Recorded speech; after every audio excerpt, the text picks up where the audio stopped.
As the city lights flickered with the promise of a lively evening, I weaved through the bustling streets, clutching a bouquet of red tulips and a velvet box containing an expensive necklace.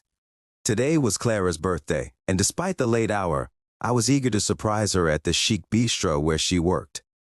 Pushing through the glass doors, I was met with the dimly lit room filled with the clinking of glasses and murmurs of conversations.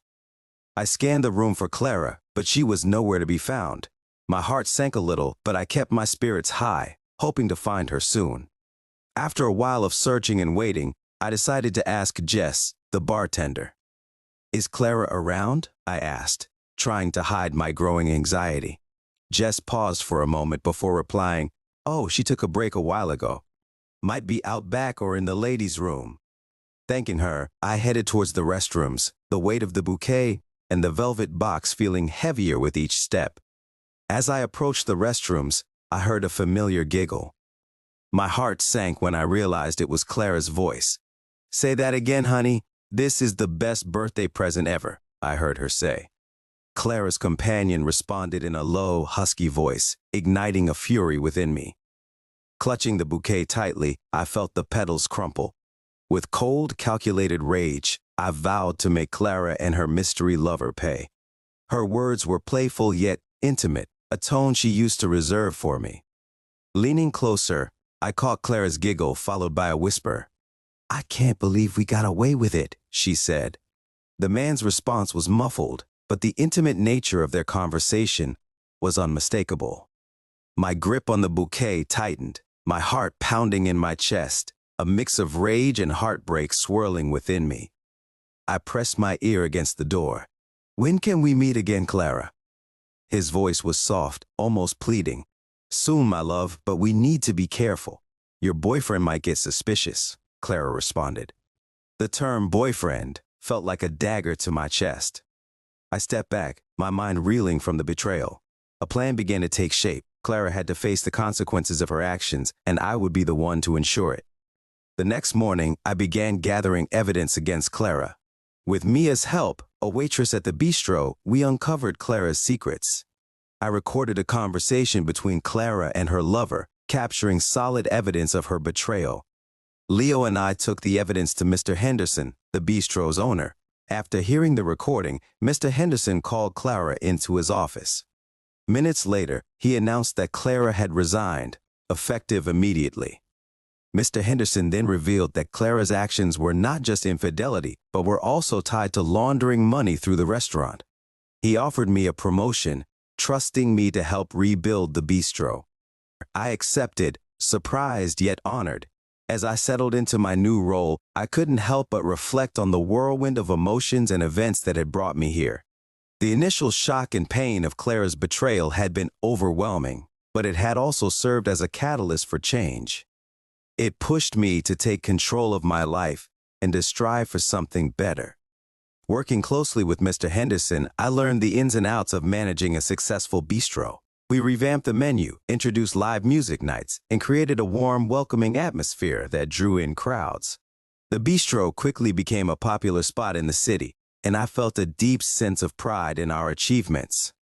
One evening, as I was closing up the bistro, Mia approached me with a hesitant smile. "I have to admit, I didn't expect things to turn out this way," she said. "You really turned the place around." I nodded, feeling a mix of gratitude and determination.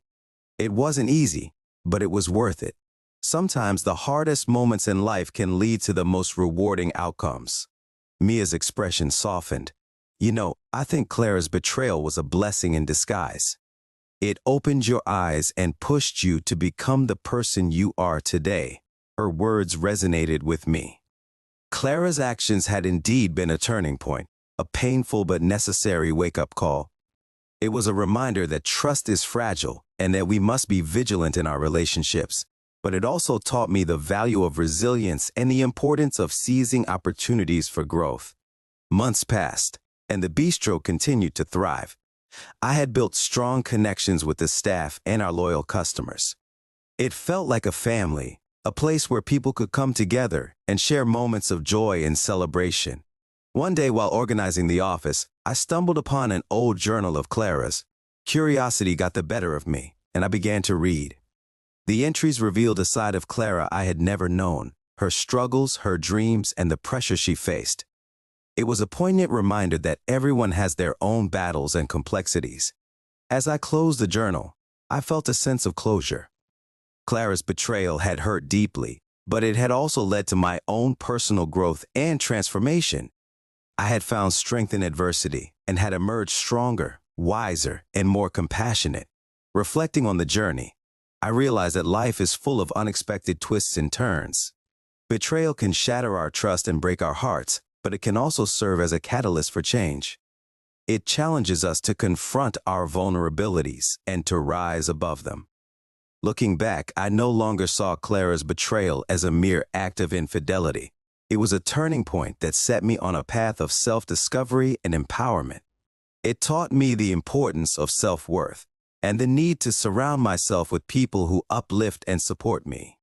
As I continued to build the bistro and forge new connections, I felt a renewed sense of purpose. The pain of betrayal had given way to resilience, and I was determined to create a future filled with love, trust, and fulfillment. So, to all my viewers, I urge you to reflect on your own experiences. Have you ever faced a betrayal that changed your life? How did you overcome it, and what lessons did you learn along the way? Share your thoughts and stories in the comments below. Your insights could provide comfort and guidance to someone going through a similar situation. Remember, life is unpredictable, and trust is a precious gift. But even in the face of betrayal, we have the power to rise above, to heal, and to create a brighter future. Thank you for joining me on this journey, and don't forget to like this video and subscribe for more real stories and valuable life lessons.